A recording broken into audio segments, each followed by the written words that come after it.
Hello, James. How you doing? I'm doing good. How are you doing, Tom? Not bad, not bad. Just trying to get my bearings again. I've not been on a stream for quite a while, so I was just trying to get the go live, the 30-second countdown.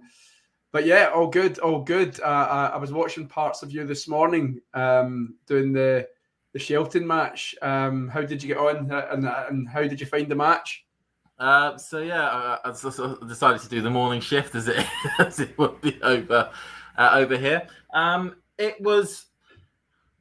I think the first set's quality held up really well, and that was seen by the scoreline being 7-5. Both players were incredibly solid on their own service games. Both players were able to really keep control on their service games, which is a key factor when you've got two big hitting opponents. That you want to make sure that when you have to do the bits on your end, that you stay on top. But at the back end of that set, and then of course going into the second set, Sheldon was just able to keep his level high and keep his level consistent, and it was almost as if a brain fog went over Karatsev, especially in that second set. I mean, it was most apparent with he was around about 40 love up on his own serve. It looked about. Is that the racket smash?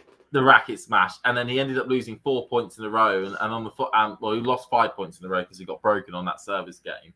But when he lost the juice point, he just absolutely levered his racket on the floor, and you could just tell all that frustration that he had building up because of all the missed chances and because of also the mistakes that were coming from his racket in that second set. And then he's ended up effectively felt like giving it away in that in the second set.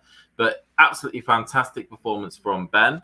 I think, like I said, maybe too many times on the stream this morning, that is his first title of the main tour title in his career, and it's also quite impressive because it's also a 500. Most new players or young players' first title is a 250 somewhere in the world that some people may never have heard of, but it's a 500. It's in Tokyo on outdoor hard. Pretty impressive. I'll put it up there with Lorenzo Musetti's 500 title in Hamburg in terms of a very impressive result, but beating very good players along the way. Yeah. No, I mean, talking about the final. I mean, first of all, I watched the two semi-finals Saturday morning, and the kind of narrative that had been built from the commentators and just watching it was that Shelton would be, the leggier player. Karatsev was hitting the ball really sweet. They were talking about the conditions being, suited to Karatsev's game in terms of, the bounce was really, really low compared. They were using the Australian Open balls. Obviously, he's had success at the Australian Open, as has Shelton, obviously, as well. But it just the whole narrative was, and I woke up this morning, was jumping between yourself and the actual match, and I genuinely thought, if I was a betting man, I'd be lumping it on Karatsev because, when he goes through these kind of weeks where he's just got his eye in and he looks pumped and he's screaming after points, as he was against Mochizuki, you're thinking, right, this guy's just done it this week. Do you know what I mean? But then it just wasn't the case. I mean, it was a quite tight first 4, 5, 6 games where not really either player gave much away. But Shelton took his chances, and like you say, once that particular game where he was 40 love up, and Shelton just started to whip forehands down the line, he didn't really have an answer, and I think that's where he was frustrated. I think there was that call, wasn't there? There was a volley that was very, very close to the line, and there was a bit of dispute. I think at first they thought it was in, so Shelton had challenged it, then it was a late call and it was out. And then he's challenged it, and the challenge didn't go his way. So I think that's where he kind of just, like you said, I would never accuse anyone of tanking matches, but it was inevitable after that break and the racket smash. I just thought, this could end in the next 10 minutes, and so it did. So a fairly quick shift for you this morning, then, James. Yeah, I went into it expecting to be a free set for a free set thriller almost. I was like, I'm going to be here till lunchtime most likely. I've got an easy lunch to be able to prep. But no, it was I think he said on his interview afterwards Ben, that because he's basically not had that many matches this season. I mean, he's only really, he's been pretty much only been winning one round, losing the next for a lot of tournaments since Australia.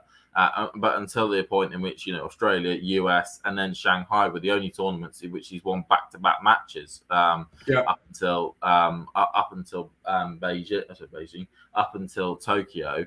So he kind of said, actually, I'm really quite fresh at this point of the season. I'm raring to go. And that kind of showed off. And I know Karatsev has had a few good runs recently as well. I mean, he got to the he got to the semi-final in Xijing, not Xijing. What's the place? Shelton, yeah. The one that's the same week as Chengdu, and a couple other tournaments as well where he made a couple of deep runs. So I said that brain fog, and then it went for him. And now, of course, we are back in Europe. Yeah. Well, obviously both players will have a bit of travelling, and he's got to go and face Yannick Sinner. We'll come back to that. But the two players that we're focusing on today, James, Arthur Fils and Alexander Bublik. Again, I caught the two semi-finals. That's as much as my tennis had allowed me, my week had allowed me to watch this week. But from what I saw from Arthur Fils, he looked pumped. He looked good. It's looking like this is the time now where the potential that he's been spoken about. He was going up against a Tsitsipas who, by the way, I've got to be honest, I didn't think was a lot has been said about Tsitsipas recently, and he's kind of downturning fortunes. But I thought Tsitsipas looked on it himself. He was putting away some winners early on. So I think. Yeah, I mean, I've been with them. Sorry to butt in, but I've been able to watch Tsitsipas this week, and he's been on fire. It felt like in Antwerp. Like this was I think, like I said on the stream earlier on today, it was Tsitsipas always has. There's almost like two different forms of Tsitsipas. You get Tsitsipas from Australia up until Roland Garros, and then you get Tsitsipas from basically Wimbledon through to the end of the season. And usually you get the first Tsitsipas is brilliant, top 5 player, can beat anyone, brilliant. And then it absolutely falls away in the second half of the season. But no, that performance was akin to the Australian Open in terms of the way he's been playing. So for Fils to be able to do what he did, I thought was absolutely outstanding. Karen. Yeah, no. So I mean, Fils is actually currently where I am, and we'll check where the streams are. That's the end of the first game. So where are you on your stream? Have you just finished the first game? Fils has served it out. It's 40-15. Yeah, so he's just about to serve, and Bublik has found the net. I'm just trying to find the best place to get the score. What for people watching? Do you think Google is the best way for that? I always struggle with this part. Yeah, Google should be a good one. Okay, yeah, there we go.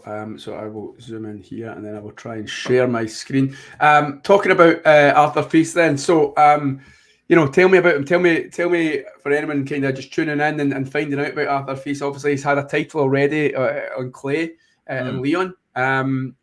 So yeah, can you just talk about this guy's potential? He's 19 years of age. He's got power, athleticism. Just tell us about where he's strong, where his weaknesses are, where he's still got to work on, and just what his ceiling could be. Oh, that's a lot of questions to answer. I know. Typical journal. Typical journal. So Arthur Fils, an incredibly, like you said, an incredibly strong talent, really, really good forehand, really, really strong serve. All key aspects that you'd expect in sort of a modern player. I mean, a lot of people do know that maybe he's not exactly the most quintessential French type player in terms of not having, maybe a touch at the net or some other elements that you'd expect from a French player in terms of an all-court game. But certainly with that serving that forehand, it bodes him well for the modern game.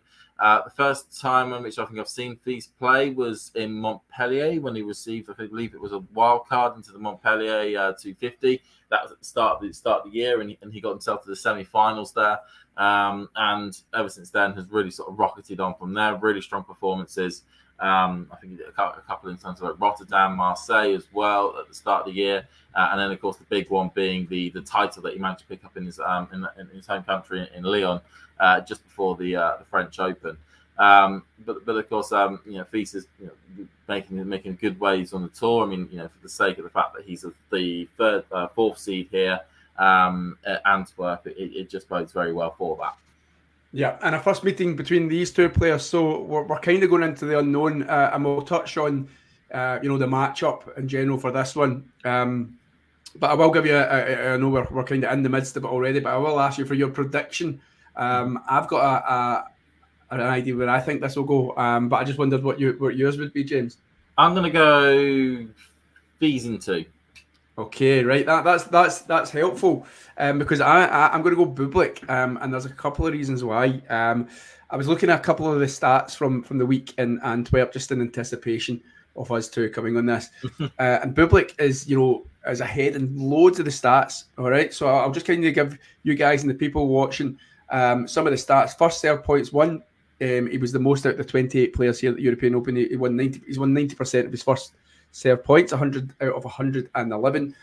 First serve return points won. He's won 35% of those, so that's 44 out of 125. Return games won. He's won the most. Now I know Fusey's got a decent, good serve, but again, and the break points converted as well. He's taking his chances when he needed to. Now, I wonder if, when it comes to it in terms of the serve, I read out there that he's won the most return games and he's converted the most break points. Do you think Fils has got the serve to kind of buck that trend? Certainly so. I mean, he's got a big enough serve for him to be able to match Bublik service game to service game. And I think he'll have the all-court games and when it comes to the rally points to be able to match him properly as well. Yeah, probably be slightly better, at least in my opinion.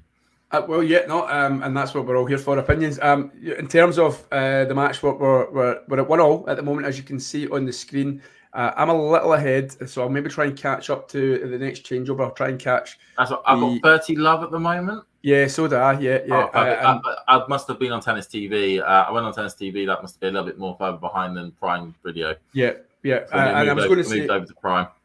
And Arthur Fils is just, and one of the main things of his match against Tsitsipas last night was his timing and when he was coming into the net, and then what he was doing with the ball when he did come in. And he's just done it again there with Bublik with an absolute slice volley that trickled over the net. So he's 40 love up. Going with serve so far. I'll just kind of talk you guys through. He's serving from the ad court. He's on second serve here. It's a slower second serve. Bublik returns backhand, clips the top of the net, and then Bublik puts away a backhand winner where he wrong foots Arthur Fils. Of course, Bublik, I think, is it 2 ATP titles to his name, including one this year in Halle, where he beat Rublev, and he absolutely smashed Rublev. He also beat the Halle curse. Which is? The Halle curse is that since, I think, 2005, and if your name wasn't Roger Federer, and you won Halle, you were going to get knocked out first round Wimbledon. Right, okay. Can you name the other players? And then got knocked out, but at least he beat the curse. And can you name the others who have fallen victim to that curse, James? I mean, I'll be honest, I don't. Hugo Hurkacz was one. Hugo Humbert was another person who got knocked out first round. I need to get the full list up when it comes to Halle. Give me a tick. No, it's a very good one of these quirks of tennis. I like that. I like these intricacies of tennis. It's one of the reasons why I'm drawn to the sport, because obviously that kind of thing would probably be playing in his mind when he goes into Wimbledon. There we go. Yeah, so we got Hugo Hurkacz got knocked out first round 2022. Hugo Humbert got knocked out first round 2021. Borna Coric got knocked out first round 2018. Florian Meyer got knocked out first round 2016. Tommy Haas got knocked out first round 2012. Philip Kohlschreiber 2011. I think Leighton Hewitt as well 2010. I didn't even know there was that many people who had won that event that weren't called Roger Federer because he was so dominant. Okay, I mean, just a little bit glimpse into this match. It's 2-1 to Arthur Fils. I was going to ask there about Bublik. He's seeking his third ATP title. And I just think I love watching him I love watching him play. But what I was going to say about that Wimbledon run, he's lost his actual. I was looking earlier today. He's lost his first. What was it? He came into the event having lost in the opening round of all 5 tournaments he had contested since his run to that Wimbledon fourth round. And I just thought that was an amazing stat. But that's just Bublik, isn't it? It's just sometimes he can be bothered and sometimes he can't. He is literally a tap. He's either hot or he's cold. He's like you're not getting an either or with him. It's I think you'll remember that racket smash incident he had in Montpellier at the start of the season, where the commentator quite funnily said, "Oh, when he smashed one, oh, don't worry, he's got loads of rackets," and then goes and smashes 2 more instantaneously.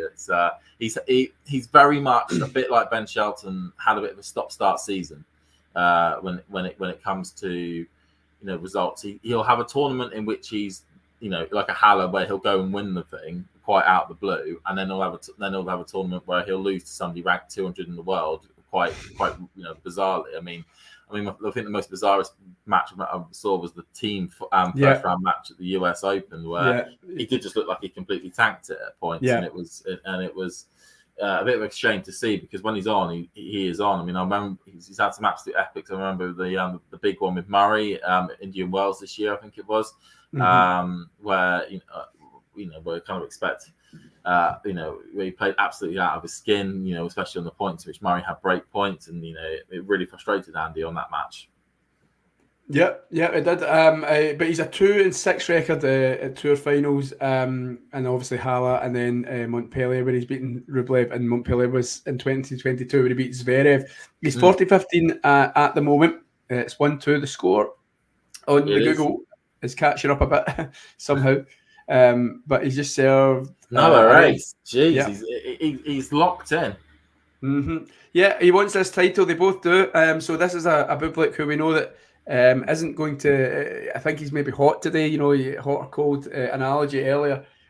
He's looking decent, and he's looking good for my prediction. In terms of Vienna, I was going to bring up with you. That's a pretty stellar draw. But is it fair for these players who, the guys in Tokyo? I know it's their decision; they make it. But I think, am I right in saying Vienna? There's no buys or anything like that. It's just straight up first round. Here we go. Yeah, that's my understanding. I think what will happen, and because I'm trying to remember it from a couple of players that did it last year when it was Tokyo, then straight to Vienna, and also Basel, is that they'll be given a Wednesday match that they can play their the two both players, both Karatsev and Sheldon, will be given Wednesday matches. It will be early on Wednesday morning, but they'll be given the Wednesday matches. Just because of that. I mean, but it's because I remember, what was it? It was Sinner when he won Montpellier. He was given a Wednesday start for in Rotterdam. So it is possible at a 500 to do that, but it's not probably ideal realistically to be in Tokyo and then to run straight across to Vienna, which is a third of the way around the world. And a 7-hour time difference to try and acclimatise your body. Do you know what I mean? Yeah, because they're not going to be able to get on a flight. They may be on a flight now if they're lucky, but most likely they're not going to be getting on the flight until probably later on this evening, European time. They're not going to arrive into Vienna until probably late afternoon on a Monday. They'll then have to have a chance to get probably one practice session in on the Tuesday before then being shoved out on the Wednesday morning to play their first round match. I mean, I wouldn't be at all surprised if both of those two players end up losing it and end up playing quite poorly. And I mean, if I were them, especially if both players aren't seeded, I probably would just pack it in really, and then just go, right. Actually, what I'll do is I'm going to get my body back to a good time zone, and I'm going to go straight to Paris. Yeah. Well, I mean, obviously, I don't know the character internally of both of them, but I don't see Shelton for particularly being that kind of guy. He just wants to play tennis right now when he's that young. Just to say, there's a sneak of a chance here for Sasha Bublik. The scoreboard might not reflect it, but he has 2 break points on the fees serve. He's been causing him problems. He's been asking questions, and so far a couple of unforced errors, or maybe forced errors, a net and a wide ball. So Feast serves, good wide serve. Good ball. Lovely return. Bublik. He read the serve. He knew he was going out wide. A factor of Arthur Feast yesterday on the big points was serve out wide and do the 1-2 punch. But Bublik's done his homework. He's figured it out. He read where the serve was going. He got it back, and Feast, who was rushing into the net, could only find the net. So The 3-2 perfect thing Alexander about that Bublik. shot as well was the depth and the drop of the ball, because Bublik was able to get it so perfectly, literally just at the last second, ducked under the net. So Feast had no room to be able to actually try and get. He had to basically do something to get the ball up, and it was was unable. like a block to return, wasn't it? Much direction onto it. Yeah, it was like a block return that it just took the pace just died in it. It literally just hit, Yep. dive. That's it. Feast is in trouble. You're instantaneously in trouble in those situations. And it's hard when you're rushing into the net and not expecting it to come back at that height. You've got to kind of rejig your whole body. 3-2 Alexander Bublik, and he's looking on it as we said earlier on. For anyone in the chat, just get in contact, get the chat going, drop us a follow. I think that I don't know if anyone's doing the Stockholm final's been on. Is Game 1 Feast lost it yet? I knew he was a set down. I've got it on my iPad. I'm just keeping an eye on it. They're currently in a tiebreaker in the second set, and it's 3-3 at the moment. Okay, 3-3 in the tiebreaker. Game 1 Feast trying to him and Arthur trying to make it 2 French winners on the same day. I'm sure there'll be some sort of stat somewhere when the last time that was done. But yeah, hi Sean Power, how are we doing? I know you're a regular contributor to this, so let us know your thoughts. Let us know any questions or topics of discussion. Who you think is going to win this one? As Bublik in the driving seat at the moment, and he's 15 love up. I'll just take us through. Yeah, really nice. Brought him into the net and put it away. I'll just kind of try and describe the next couple of points just for anyone who maybe isn't able to see it. Bublik with another strong first serve, but feels in. Well, I was about to say Arthur Feast was in the rally, but that was definitely an unforced error this time. He had the whole court to work with, and he could only find the net. What happened there? Just got his timing all wrong? Yeah, it hit the bottom part of his racket as well. He didn't get it centered to his racket, which didn't help. I'm wondering the car in the background, is the winner winning that car, are they? I don't know, but there's a great way of advertising the Porsche dealership in Antwerp. I must say, I know you're describing the points, but funny enough, I was at the final of this event last year. Actually, in the crowd. Yeah, amazing. I remember watching it though. Was that? I remember watching it. No, it was brilliant to be. The Belgian fans really, as you can see with the shot we got here, there's tons of them in the crowd at the moment. Yeah. Really fill it up. It's it's a really good stadium when it comes to, as I know Bublik's just gone 4-2 up. It's a really good stadium when it comes to almost designed for sport and certainly designed for tennis. And I say that because, when you have to go out, when you want to get off your seat, whenever you're live watching it in there, and you have to, at any sort of tennis event, you want to go get a drink or something to eat or go to the toilet. Shuffle past almost 100 people. Exit the arena before you can get back in, and you can't see anything when you're trying to wait to get back in until they do the change of ends. What they've done really coolly with this arena is that actually the food places are literally just a little bit set off to the back, so that you're not having to leave the area. You just go a little bit further back. You can go grab something to eat, and then you can just go stand by the entrance to where you need to get to your seat, and you can still see the tennis without any problems. It's brilliant. And why Antwerp, James? Why that particular event? It's relatively close to where I live in Guildford in Surrey. In terms of, it was a quick flight over to Brussels and then a half an hour train ride. Right. And I've just got a thing where, part of my sort of background, what I'd like to do is tourism related. So I quite like to go to as many different events as possible. And it's like, Antwerp's not that far, and it's also not that cheap. It's not that expensive as well to actually go to. So why not? Yeah. I fully encourage anyone in the chat to try and travel to as many different events as you can, just to see the tennis in different facets of the world.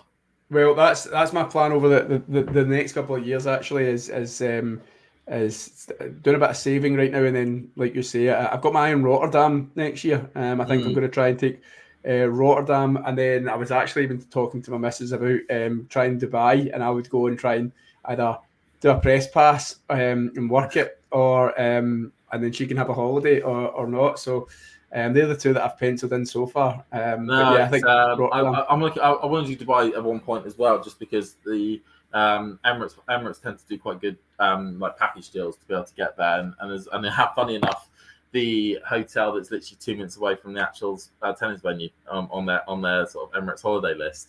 Oh, amazing! I'll Which look into that. Which is really cool. But I've been to other places. I've been to a few places, mainly in Europe, actually pretty much all in Europe.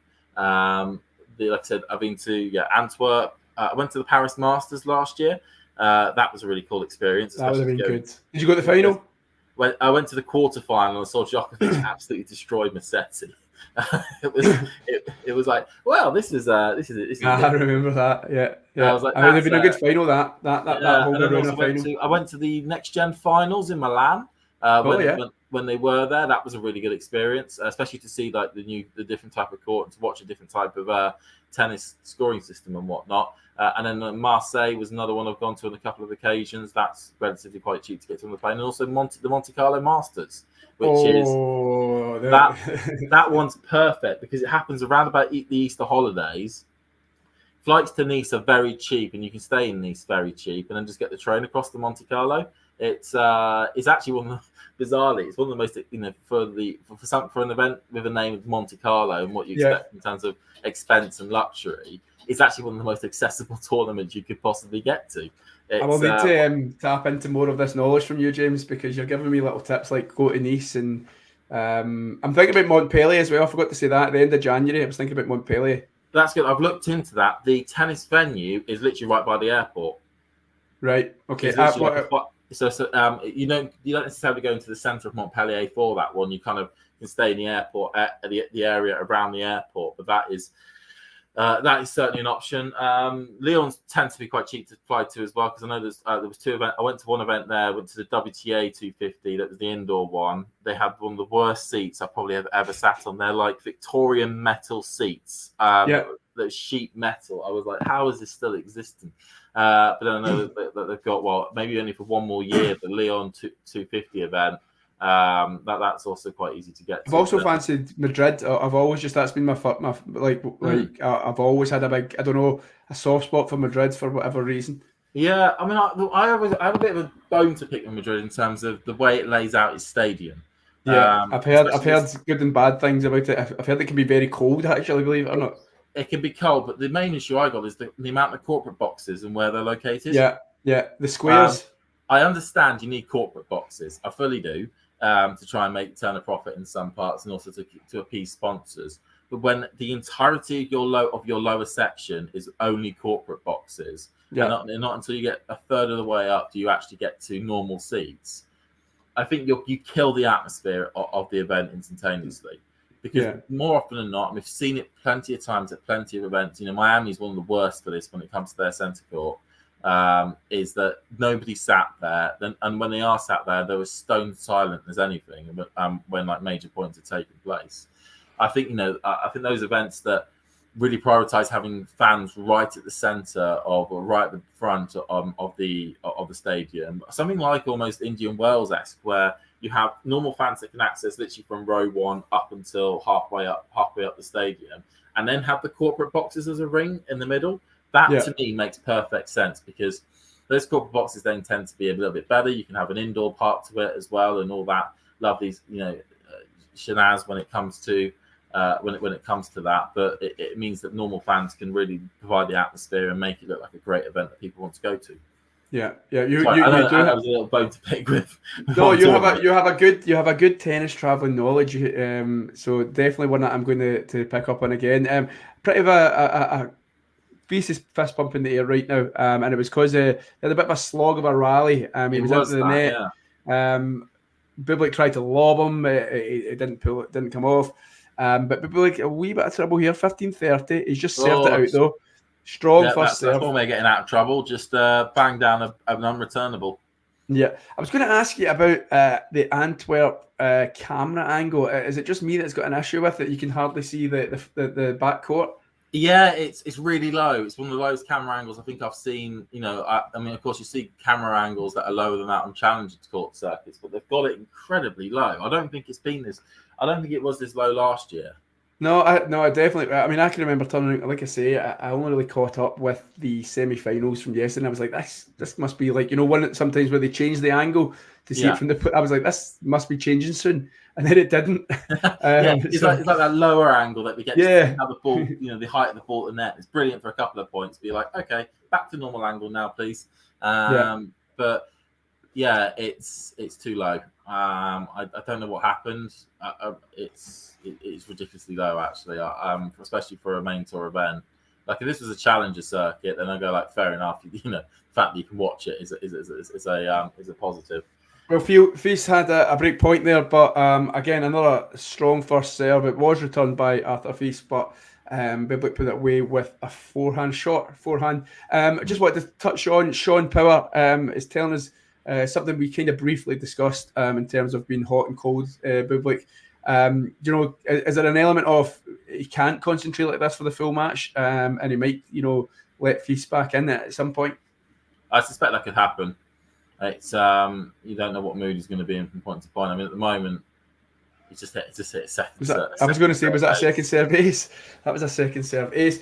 And to go into God. your corporate boxes again, Sean talks about and I think this is alluding to Madrid. Empty corporate boxes make the place look strange, like TV visually, as opposed to the atmosphere. It does look a bit odd sometimes. It's good to hear Sean agrees with me on that one. Well, it's like, if you ever watch, like, a match at, say, Wembley or something like that, a football match, and then, at half time, you see, like, just all around the dugouts, there's nobody there. Yeah. Because all the corporates are in hospitality getting leathered in the drink. Do you know what I mean? Well, those prawn sandwiches don't eat themselves. Yeah. So Bublik staved off the first kind of threat he's had in the match. He's now 5-3. I know the scoreboard on your screen is just a little behind. But yeah, 5-3, Alexander Bublik. I would be surprised if he doesn't take this first set now. Okay, there we go. You've heard it from James. I got a feeling that if he's had that breakpoint chance in that last service game, that may have been his only chance of the set.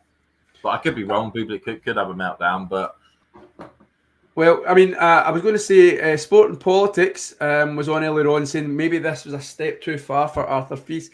And the only thing I would say to that is it's just whether or not I haven't ever really seen him, and I might be corrected. This guy's won a title, but when he is down in a match working out, right, what do I need to do differently to combat my opponent's strengths and turn the tables here? And I just wonder if he's because he is so young. If he's got that experience, like that match experience, to kind of go, right, I need to do something different here because what I've been trying, maybe coming into the net now and again, it's just not been working. No, I agree. It's I think they're actually making the camera angle actually slightly worse now because of how far back Bublik stands. That's a very good point. Yeah, I feel like I'm miles away from it. So a fist bump from Arthur Feast. He does just to give you a score update as well. Monfils took the second set in the tiebreaker 8-6. Right. Okay. So they are now into a third set there in Stockholm. Yeah, I mean, I saw that just before we came on, and he'd been down from very, very early in the first set. So good to see that he's battled back and he's taking that into a decider. Again, you could have two French winners on the one day, although both are on shaky pegs right now, shall we say, with Arthur Feast down and about to face Bublik for the set, and Game On Feast obviously battling back to a decider. Where will we go next? Okay, let's have maybe a look just at the ATP race then. I was going to ask you about that as well, the race that you're in. There's a few players now with Hurkacz winning a couple of weeks ago, the 1000. You had Ben Shelton now. I know it's an outside chance, but he's still in the race. I mean, we've got 4 already there. I think you're safe to say Rublev and Tsitsipas are good to go. I'd even go as far down and say Zverev. I think all 3 of them are pretty much, I think, at this stage locked in. Right. So it leaves one place up to place. It's a hard one. So you got, technically, theoretically, it can anyone as low down as Matteo Arnaldi at 44 can technically still qualify. Right, okay, yeah. Point mathematically, mathematically, as they like to say in football, mathematically we're still in it. With 12 points behind, and there's only 5 games to go. But mathematically, we're still in it. Yeah. So I would say, Rublev. I think Rublev will get his confirmed next week. I suspect when the number point drops down below the amount that he's got, and I suspect Tsitsipas will get sorted pretty early into Paris as well. That's the same for Zverev.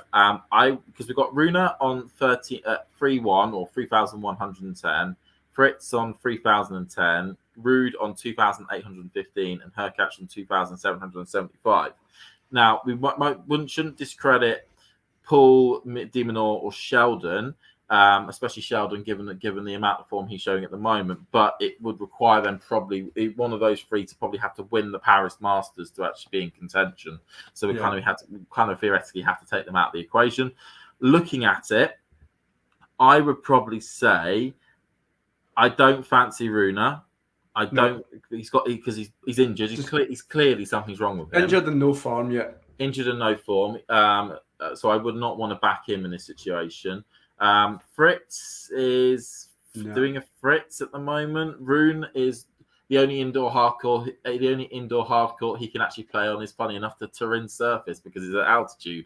But any other indoor hard court he is terrible on. Hurkacz is good on indoor hard. He had a good run at Antwerp last year. Fees, you've missed a half chance there. He's just banged it into the net. I would say, in looking at it, that I would back Fritz to take that 8th position. Would be the one I would pick. I certainly wouldn't go for any of the Scandinavians, and I kind of think Hurkacz is probably just a little bit too far behind. So would you say did you class Tommy Paul and that has to win Paris Masters? Yeah, he would have to probably win it. He's at 2.5 at the moment, so he would have to get 600 points minimum, absolutely minimum, just to get into 8th position, and that's that's reaching the final at the Paris Masters, and then also doing really well. Is he Vienna or Basel this week? Which one is he?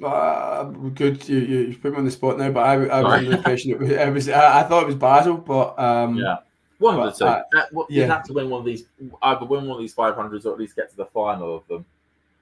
Okay.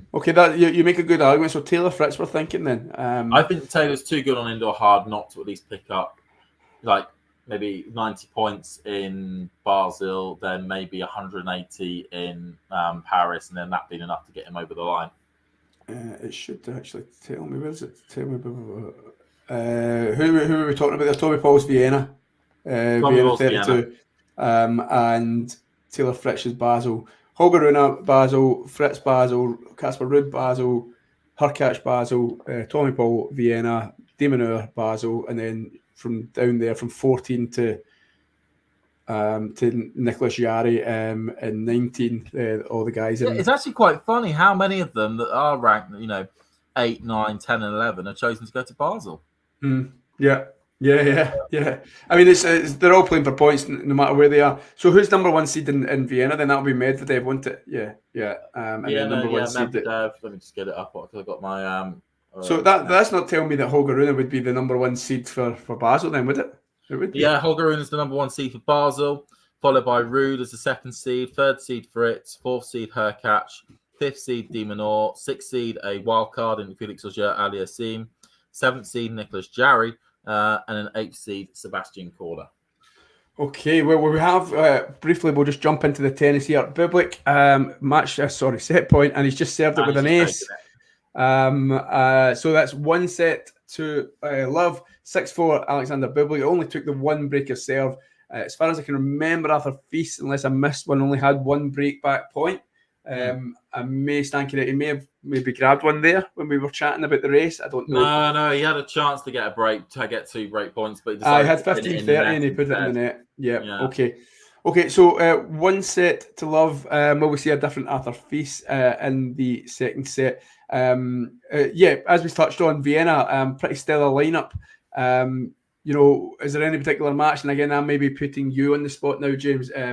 But have you got a kind of eye on any key matches from the first round? Because it does look tasty. So what is my almost like popcorn match, as I like to describe it? Yeah. So somebody watching this now and they say, right, okay, what am I going to do tomorrow or Tuesday? And you tell them, right, well, just make sure you sit down and watch this match. Honestly, I'm really lucky. I'm a teacher in my day job, so it's half term next this week. We had it there in Scotland last week. So I've got the joys of this week to be able to watch some stuff. I think, of course, the first thing at the top of the draw sheet, Medvedev versus Feast, that should be an absolute cracker.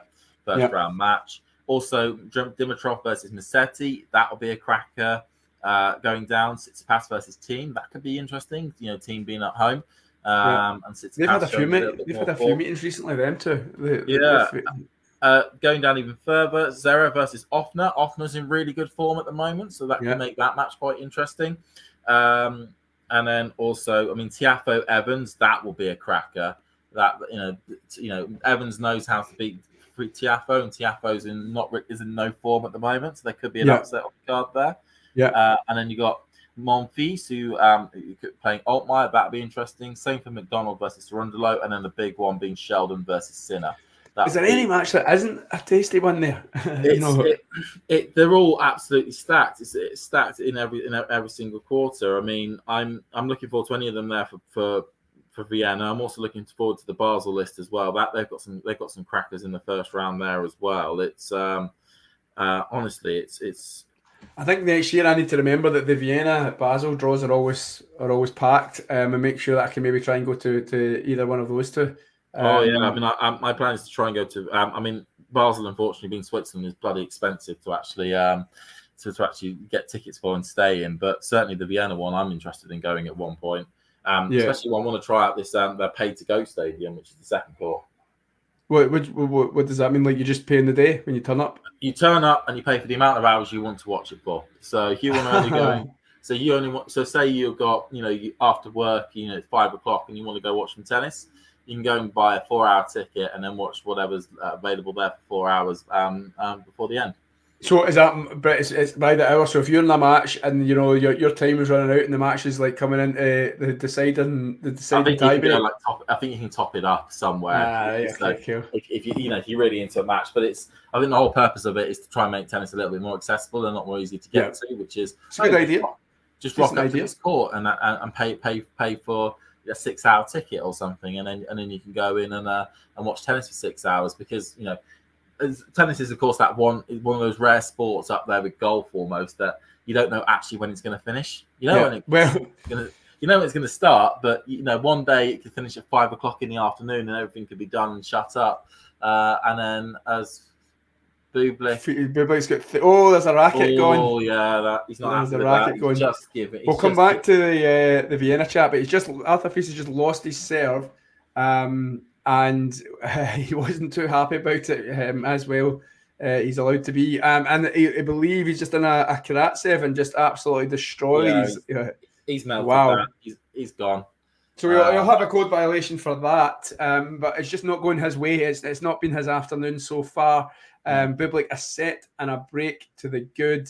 Arthur Fils is, he's talking to who?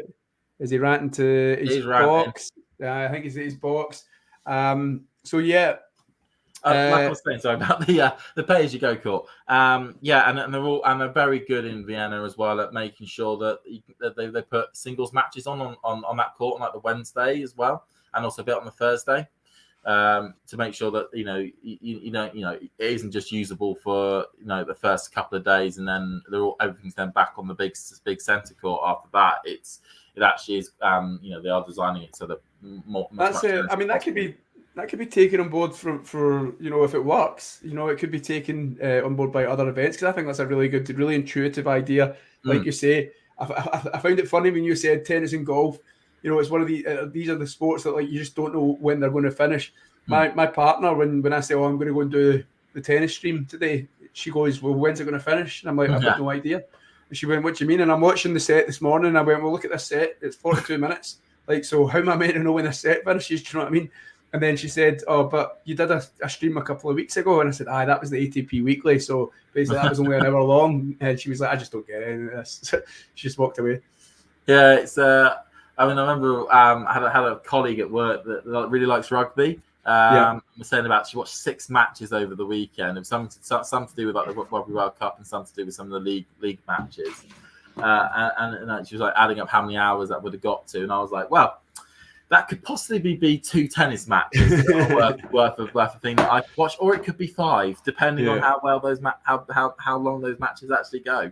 It's a unique sport. Quirky. We're now 2-0 2-love. Sorry, Bublik. So Arthur Feast, I don't think he won a point in that service Bublik service game there.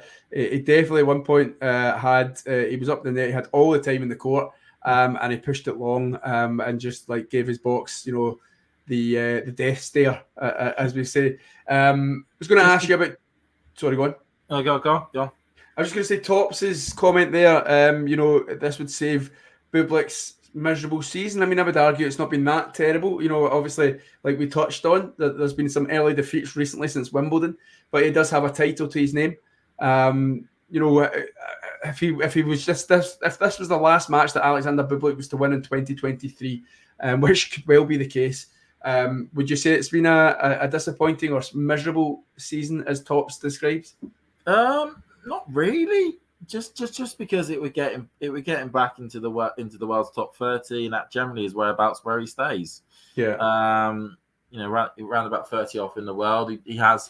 Funny enough, it's a bit like Dan Evans in terms of there will be huge chunks of the season where he'll go out first round and then all of a sudden he'll win a big title. Do you think that's purposely done? Like, this guy's like, as long as I can get in the top 30, then I'm pretty much guaranteed to get into most events, without qualifying. And when he gets basically, he doesn't win an event and he's like, I'm not that first, I'm still earning millions. And then when he goes, oh, hold on, I'm keeping out of this here, right? Okay, I'm going to try. Yeah. They usually, I've heard the saying that it is harder to get out the top 30 or get out the top 100 than it is to get into it.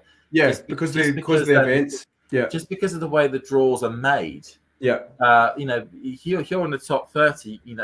At the Grand Slams and at the 94 and at the 94 player Masters event, you're going to be seeded, which means you're going to play at somebody lower ranked than you in your first match, and in all cases the Grand Slam in your second match as well. Yeah.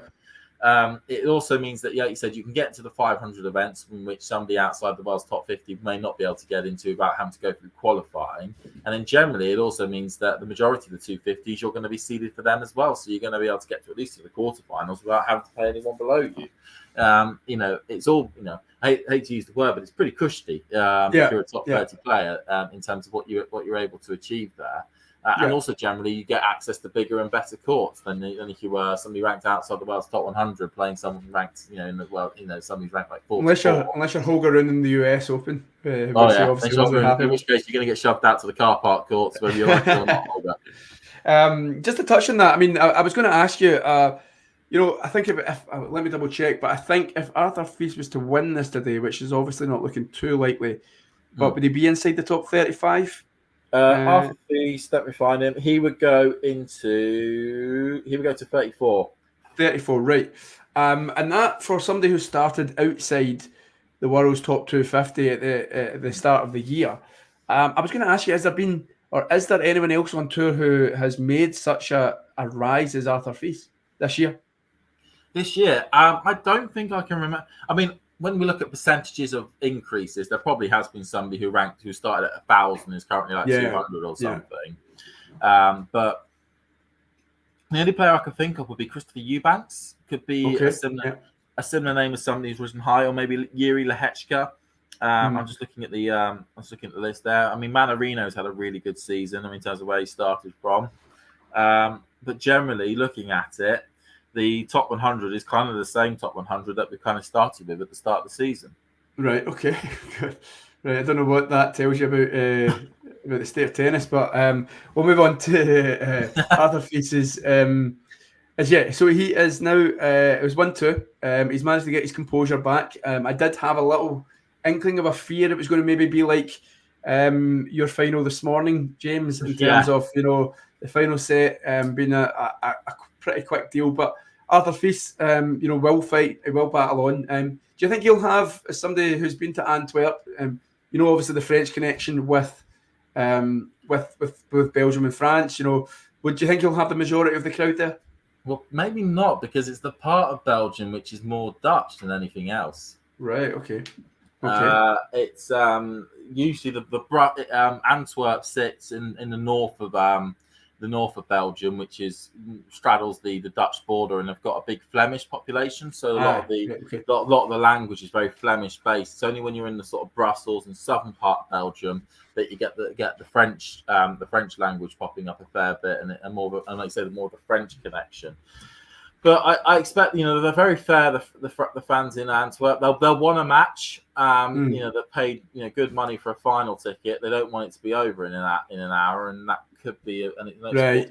So they might have been wanting Bublik to win the first set, but now they're going to be like, right, we want Feast to get this back because we don't want to be out here within an hour and a half.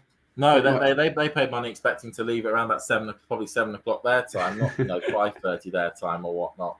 Yeah, well, the match has been going on for 45 minutes, would you believe? And we're already, I wouldn't say deep into the second set, but, midway through it, potentially. And we're at 15-0. What I've liked from Bublik is he's not lost his cool in any way when he's maybe been creeping back into it.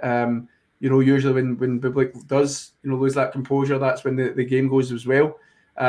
So I'll just take you, they're going just to juice score. Bublik serving at the far end of the TV picture. He's on a second serve. He goes down the tee. He's just tried a drop shot. Feast is on it very, very quickly, but he's not done much with that forehand. And Bublik's now got all the court to play with. Feast has got another volley.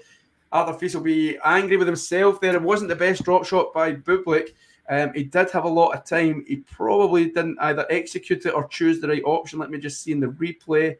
Yeah, he had loads of time. He just went down the same side that Bublik was standing. And Bublik, basically, the experience told, and he put away really well. That could have been a chance again for Arthur Feast. He made himself a bit of a sitting duck there at the front of the net. Yeah, a bit of no man's land, wasn't he? In terms of, it was just the wrong choice of play. It's now going to be a second serve again, as we view it on the television. We're going to add Bublik at the far end, right beside the Porsche. And he's served right into the body. It's good return by Feast this time, and it's a poor drop shot. That was a pacey second serve as well. We got a good return on that. Well, Bublik's known for that, isn't he? He just does not care. He'll take his double. I think I watched one of the games against Rublev in the final, and it was just like it was either ace or double fault in the final at Hala. Do you know what I mean? Big will go home. Yep, that's it. Poor return. Wasn't even the greatest the first serves, but a block return goes into the net, and he's got game point 2, lead 3-1. Alexander Bublik. Let's see what's happening. Remember, guys, anyone watching, get subscribing, get following. There's still plenty of tennis left in 2023, and there'll be live streams. You've got ATP weekly, you've got the WTA weekly as well, and we've actually got producer John. I think he's in Tunisia at the moment, isn't he? He's in Monastir. I mean, it's actually remarkable how much tennis we've got left in the year. Yeah, because next week you got the 2 500s in Vienna and Basel. You then got the week later we got the Paris Masters. The week after that, it's then the ATP 250s in Metz and Sofia. You then got the tour finals, which then take place the week after that. So we're at week 4, and then the week after that it's Davis Cup. A week off, and then it's the next gen finals, and then 2 or 3 weeks later we then start the season for next year with the United Cup on the 27th of December. Wow, I mean, they only have about 3 weeks off, don't they? In terms of a pre-season or a close season. I mean, on the women's tour as well, just to make sure we cover that off as well. It's really important to do so. They've got the Elite Cup in Zhuhai. That's taking place next week, and then they've got the World Tour finals for them take place the week after in Cancun, and then the week after that is then the Billie Jean King Cup finals taking place that week. Before then, they take their weeks off before the United Cup starting up on the 27th of December.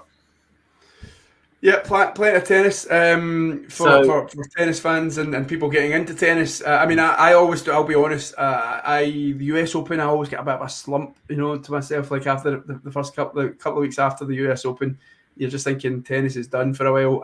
It's obviously not. It's always played somewhere, and then it just takes a wee while for me to build the momentum again.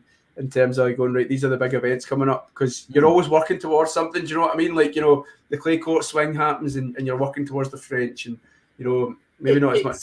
It's something I've been thinking about as well, was that actually, where does my tennis momentum come into? Where do I feel really pumped and hyped and determined to get in as much tennis as possible? And then where do I go, look, I just want to watch football, or I just want to do something else. And Australia, that although it's an awkward time zone for us Europeans, you still really pump for it, because it's love it. Grand Slam. Yeah, and it's also the start of tennis season, and then that leads into February for me, at least, where I'm pumped for the tournaments in February, because we haven't had tennis for so long, and then also Australia's at awkward times. What do you mean? I can now watch tennis in the evening. You can watch it at a normal time. I watch it at a normal time. Then, of course, you get the two Masters 1000 events, so you're already really pumped for them. Miami and Indian Wells. First two in the year, and then we go to the clay court swing. Brilliant, which is brilliant. Surface, love it. Yeah, all the way through there to the French, and then by the French, usually I feel a little bit like I want to sleep. Yeah. But then Queens goes on the TV, or I go to Surbiton, the Challenger, and I'm like, right, grass courts, let's do this. It's like that's where I get like the second wind. And then what about post Wimbledon? Well, up to Wimbledon, I go to Wimbledon as well, and so that's when I get like really pumped, because it's grass court tennis, it's Wimbledon. It feels like British tennis to me, so that's brilliant to be able to then run on there. And then I get a little bit of a slump in July, like you say. I feel like, okay, now we're good to get a break off. Clay court stuff, I keep an eye on it, but I don't, unless it's a big final between two players, I don't pay too much attention. And then all of a sudden, boom, US Open hard courts, that second wind.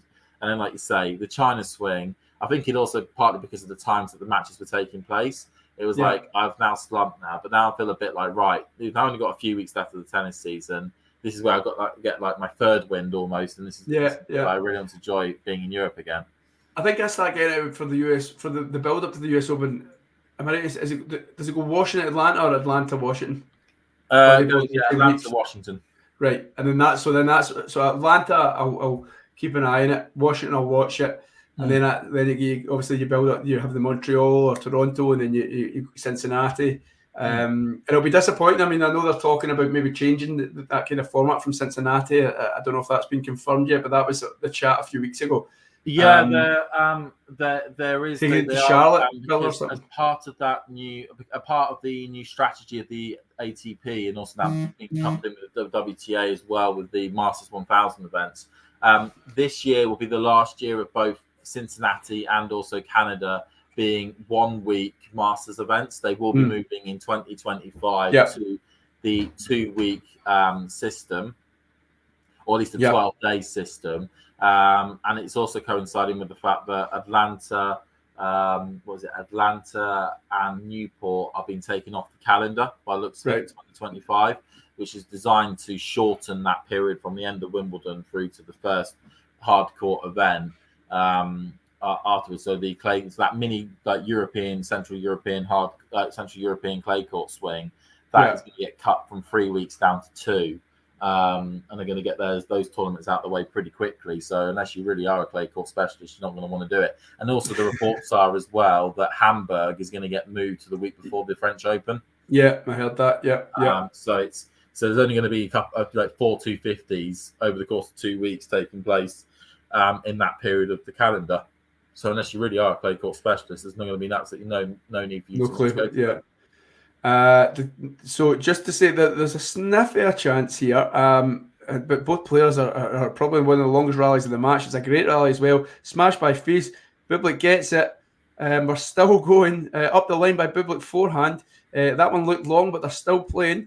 Bublik now tries to go for a drop shot. It's a perfect drop shot. Fils has got it. And he's won the Fils. What a shot! That was, and the crowd. Fils is wild. As put the what we say, Russell Crowe at a gladiator stance in front of the crowd. You've got people on their feet. That was a really good rally. And Bublik for the first time is under real pressure here. Fils is matching him, and he's reading the drop shots. But that was really good. Something else, that was the best one of the match, wasn't it? That was brilliant. That was really brilliant. Yeah, really, really good finish there by Arthur Fils. He got up to it, but it wasn't like he had plenty of time. He was on the stretch, really, and he's just dinked that one, as we say in Scotland, over the net.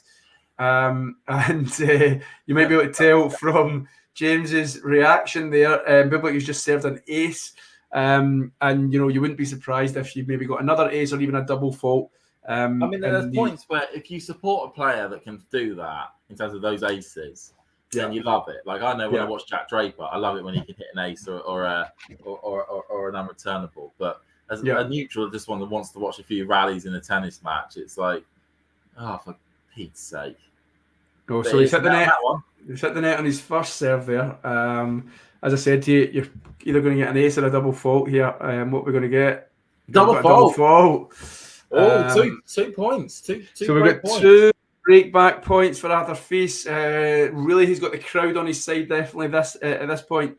Come on, Arthur, let's extend this, lads. Come on. Sorry, I know I'm being impartial, but... No, listen, mate. Go for it. This will be him to get his road back into the match, possibly change the momentum. And good, strong first serve by Bublik. I think that was a let call. Oh, was it? Oh, right. Okay. It was just the way Bublik had started getting the balls out for. Okay, so we go again here. I think we're on the first serve.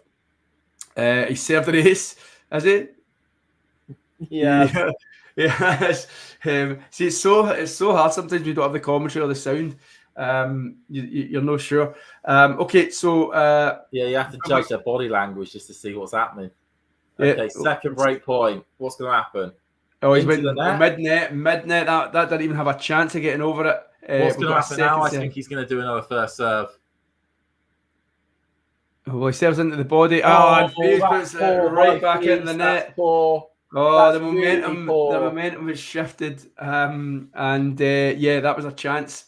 The game isn't over, but you just wonder if there's any way back. If he doesn't break serve here. Bublik takes a stance. I don't know if he's heard something in the crowd. He reloads. The key thing in those situations is that you need to get the ball on the island. So we're back in a rally. Bublik was running backwards when he met that ball. Such was the Fils return. They're just exchanging backhands in the middle of the court at the moment. And that's gone out. Ed's gone. Certainly has. It says close call, but I think this is going to be called out. How's that a close call? That's what I want to know. I'd love to watch tennis with you in a pub, James, man. You get so animated about it. I love it. You don't know what I'm watching. Certainly when I'm watching British players, it's not good. It's not good. We'll come back to some British player chat in a second. But we've got a second serve by Bublik on game point for Bublik to go 4-2 ahead. He's went for another big second serve. Sorry. So we're still playing. But you just knew that was coming with Alexander Bublik. Again, if you're ever a betting man, get on him about at least 10 double faults in any game, any match he plays. So we're at deuce here. I think it's the second deuce of this game. Bublik again is going to go wide. He's going to go wide. He's been read by Fils. Did he get that one? He did. He did. We're sitting here and we're saying this is going to go wide. But Fils did read it, to be fair, just couldn't get any contact back on the ball. I wonder if this will be... Let's see. So we're ball in play. Goes good firm strike. He's went for the drop shot. Bublik. That's poor by Bublik. That's poor by Bublik. Really poor drop shot there. He'd set up the drop shot well. I think he pushed him back. He just had too much height, too much bounce on the drop shot. That was the plan. Push Fils back. Think that he's out of the court. You could read that from out of space, to be honest. Yeah. And you can see now by the reaction of the crowd to that winner by Arthur Fils, the crowd firmly on his side here. They want to see a further set. We may actually, I'm just seeing in the background, we may have a guest coming on in a little bit. Somebody on tour. I don't know if he'll be joining us, but he's floating about.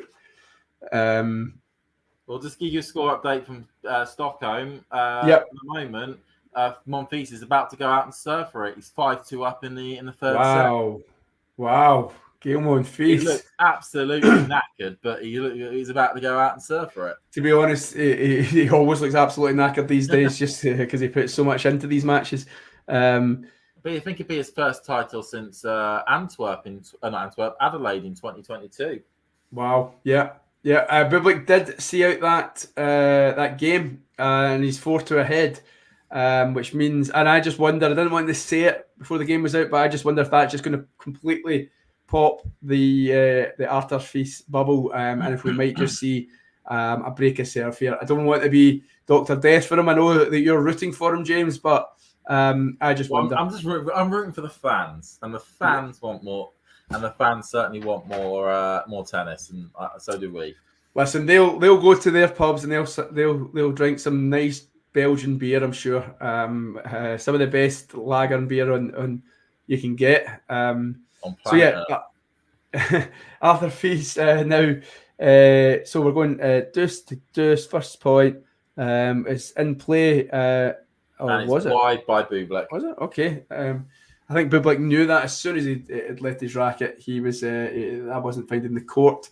And the match time, surprisingly, we're only at 1 hour, just there, and we're already well into the second set. It could be over in the next 5 minutes, and we've got how long was that final this morning, James? Hour and 21. Well, this one potentially could be quicker. This is probably going to be quicker. I think the longest match today was probably in the ATP Tour, at least, has been. Well, we know the longest match today will definitely be the one that took place in China at the beginning of the day. 3.5 hours that match took, but yeah, certainly this will be the quickest. This could be the quickest one in the ATP Tour. Well, I mean, you never know. Face is 30 love up on Bublik, and you know, you just wonder. I mean, I fair play to him. I just thought we might have seen a Karatsev kind of collapse. He goes for another drop shot. I don't know what I'm telling you. Bublik is worrying me here. As somebody who said Bublik would win this match, he's worrying me just with his effort here. He might just be saving himself for his service games. Who knows with this guy? I think he probably is just, absolutely saving it all up for the serves games. He gets the block return back, and that's wild by Arthur Feast. I thought that was the camera lens for a second there. Tell me this, James. Did they have the changeover dancers when you were at Antwerp last year? They did. They did have the changeover dancers. It was the same sort of dance they did pretty much every single time they came out. But they were there, even though bizarrely they were pointing to. They were usually standing furthest away from where everyone was to actually be able to see them, which is a bit bizarre. Got to be honest, don't remember. Obviously, I just watched it on the television last year, and I can't remember seeing them. And when I saw them just the other day in the semi-finals, I was thinking, well, this is different. Arthur Feast sees out that game 3-4. Goes back to the chair. They're heading back to the chair, as James says. Now, Tops has asked another question about Bublik, and you were looking at the rankings earlier on for us. I mean, I think it would take a lot, is the simple answer. But James it would take consistency. He has the game where, if he could, he's just not consistent enough. That's the issue. It's like if Dan Evans could play a Dan Evans, 8 out of 10 game all the way, all the way through the season, he would definitely be in the top 20. It's the same for Bublik, where if he could play an 8 out of 10 Bublik game all throughout the season, then he would certainly be in the top 20 and probably even pushing the top 10. Yeah, so if he was to win this, it would be 1-3-6-9, as far as I'm looking at right now, which would take him to number 30, just behind Sebastian Baez at 29. And I'm just trying to look at top 20 is 1-7-2-0. So you're talking another 300, 400 points. I don't know if he's going to get them in the next by end of season. Again, looking at his race ranking, because that's always a good indication of if they've got a lot of points to defend or if they've got no points to defend. And he's currently sitting at 34. So actually, he's got barely any points to defend at the moment. Oh no, barely any points to defend. He's got I looked at it, probably around about 150 points to defend between now and the end of the season. Okay. So, I mean, that's good news for him, I suppose. Because I was just thinking now you've said that, like, what was the Holger Rune winning the Masters last year? That'll be a bit of a big drop off for him, you know. If he wins the Masters, he'll go into the top 20. That's how. No, I'm talking about Holger Rune, though. You know, I'm just talking about the defending points. You know that's going to be a big hit for him. Rune's okay because he's got those 2 Masters 1000 finals points under his belt. He'll be fine for this point.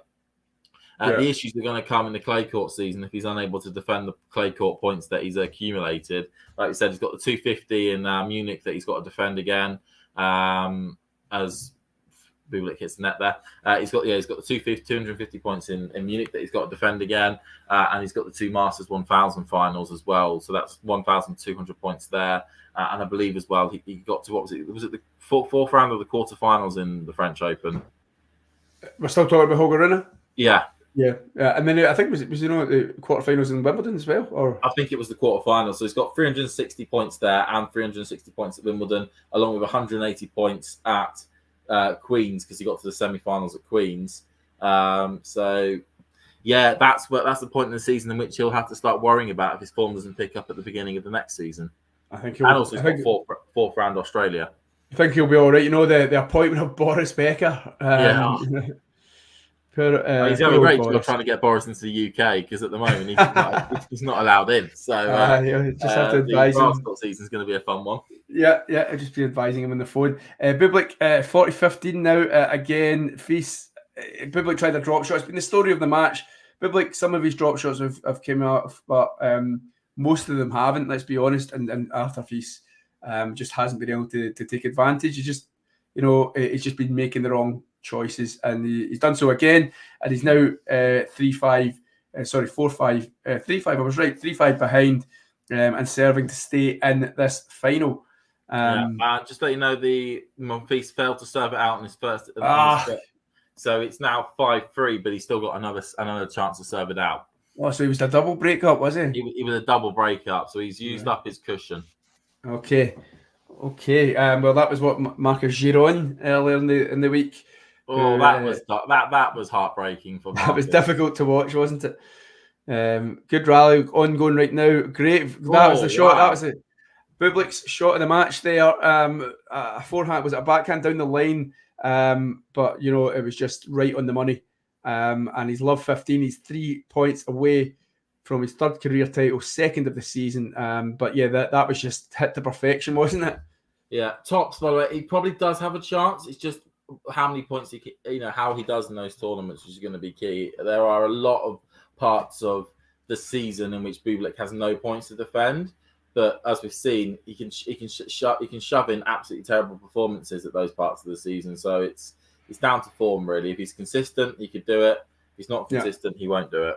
Yeah, it was just before this event in Antwerp. Bublik had lost his first 5 opening matches since he's run to the Wimbledon 4th round. So we touched on that right at the start of the stream. We're at 15-all here. They were exchanging cross-court sliced backhands, which feels waited for the error, which came off Bublik. And so and as you can see by the chat, guys, hit like, subscribe. We have 15:30 now, and could be curtains for Arthur. So who knows?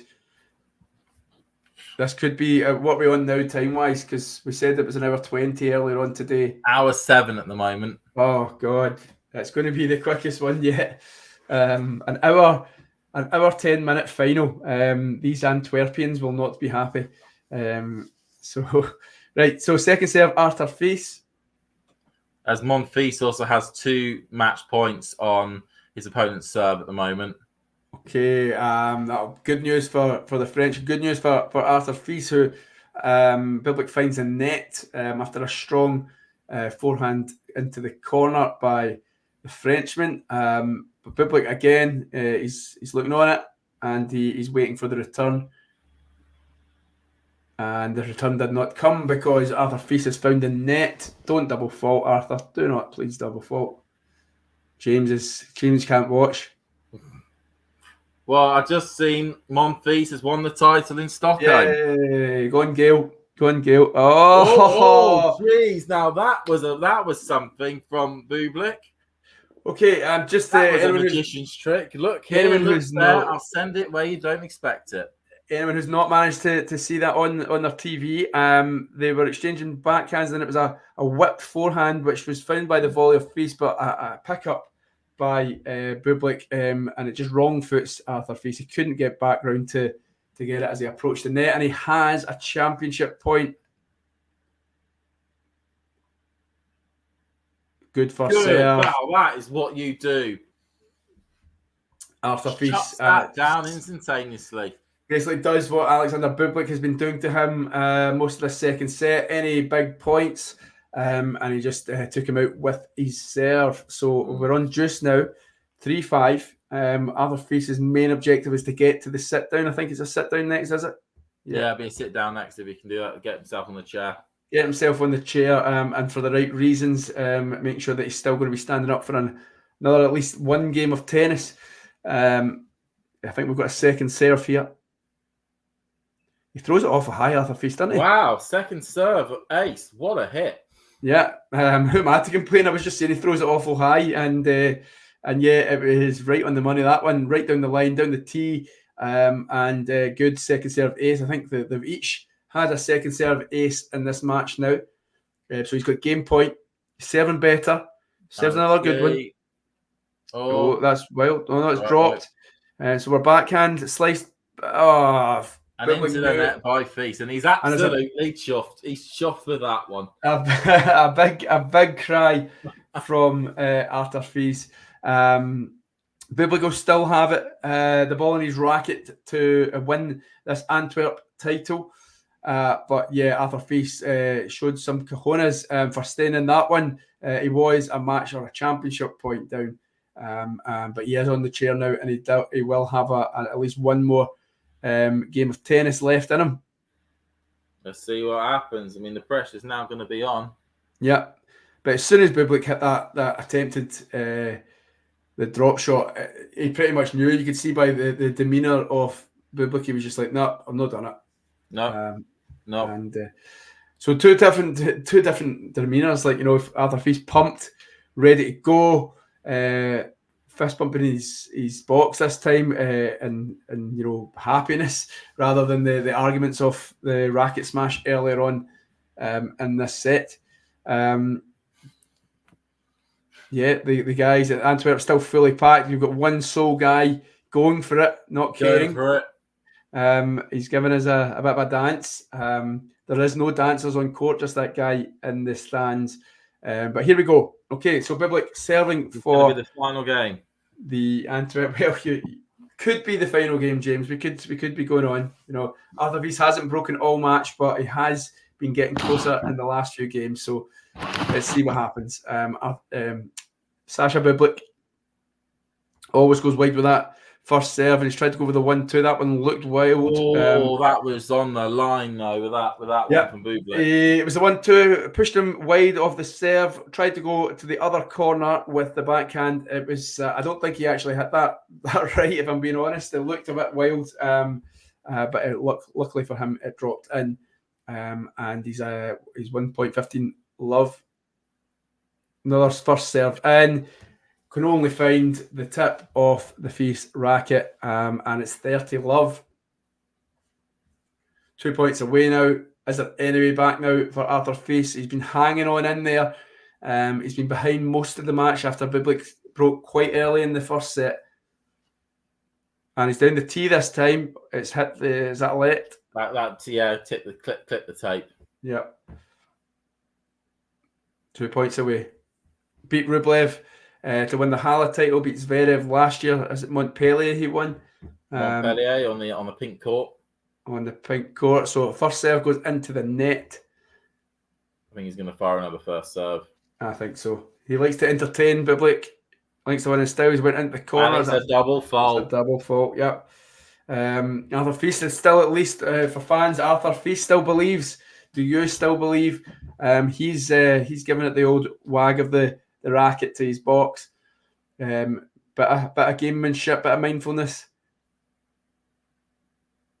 Bublik's found the net again, by the way, just to say it. Bublik's found the net again. He's found the court this time, though, and the players rally, so it's backhand. Strong forehand by Fees, but good there by Bublik's Fees. got it. He's in control of this point. That went wide. That looked wide, but they're still rallying. And we're now backhand to backhand. Bublik's been to either end of this court. And Fees finds the net. Just left it too much. Fees was in charge of that rally. Too much on that one. Arthur Fees was totally in charge of that rally. That forehand there, but Bublik knows how to defend his experience. You look at this replay. It's just as this ball hangs in the air, it just drops a little bit more than what Feast should have let it to have been dropped. And is that to do with, do you think, the indoor nature of the court? Maybe it doesn't bounce like he's used to. Probably, yeah. Two championship points. He went for the usual wide serve. It's hit the net. We could be here for a little bit longer. Oh, he's hit the net again. It's a double fault. It's another double fault. God, he doesn't do things by half, this guy. Okay, here we go again. Championship point number 3. Second one on this serve. He's going to go big. We know he's going to go big. He does go big. And he wins. He wins. He wins the match. Arthur Feast can only dive to his right-hand side and fails to get any purchase back on the ball. Well played, Bublik. Dominated the match pretty much from the off. The players share a nice embrace, a nice chat. I'm sure Bublik's saying, "Here, kid, you're going to win plenty of these." But Sasha Bublik wins his 3rd ATP title, and he embraces the crowd. He puts his arms aloft. And he bows and he says, "Bravo!" What's that where they go in the theatre where they say "Bravo"? So yeah, fist bump there. Alexander Bublik wins 6-4, 6-4 in an hour and 14 minutes. It was 6 minutes shorter. It is the quickest ATP match of the day. Quickest. There you go. You heard it from James. The quickest ATP match of the day. James, you want to give us a couple of thoughts before we dive off? I don't know if producer John is joining us at all. I don't know. He's floating about the background, but I don't know if he wants to say hello from Tunisia. He might not be. He might be working away. But yeah, just thoughts on that then. Just an incredibly impressive. That match just sums up the week that Bublik's had. It's been incredibly impressive, incredibly clinical, which is key, and very much well deserved. It's indoor hard courts are a happy hunting ground for the Kazakh, and as we saw there, dominant serving performance, able to make really capitalize on the mistakes that the Frenchman was putting forward, and yeah, very much well deserved at this stage. Yeah. Do we know? I'm just trying to think. Do we know if Bublik's going to? Is it, we were talking about it earlier? Is it Basel or Vienna he's going to next week? Let me have a look. Leave that to me. Okay. Well, so that's him up to number 30 in the world. He's speaking to the reporter there in Antwerp after that. But yeah, look, guys, listen. Thank you. I mean, we'll probably wrap up fairly shortly. But yeah, listen. Vienna. Basel. He's going to be playing Casper Ruud in the first round. Casper Ruud. That's not an easy tie for either man. I'd probably favour Bublik if he gets enough rest. But yeah, that'll be another. I mean, there's some week of tennis coming up. You've got Vienna, you've got Basel. We just spoke about the blockbuster matches in Vienna. Sounds like there's some tasty ones there in Basel as well. So keep up with the Talking Tennis stream, guys. The YouTube channel. We're going to have clips, I think, from Tunisia, where John was there at Montassar, and yeah, we'll have streams on most of the matches. I'm sure you'll see myself or James. But James, listen, mate, it's been really, really good fun talking tennis with you, and we'll do it again soon. All right, buddy? No worries. Thanks, fella. Cheers.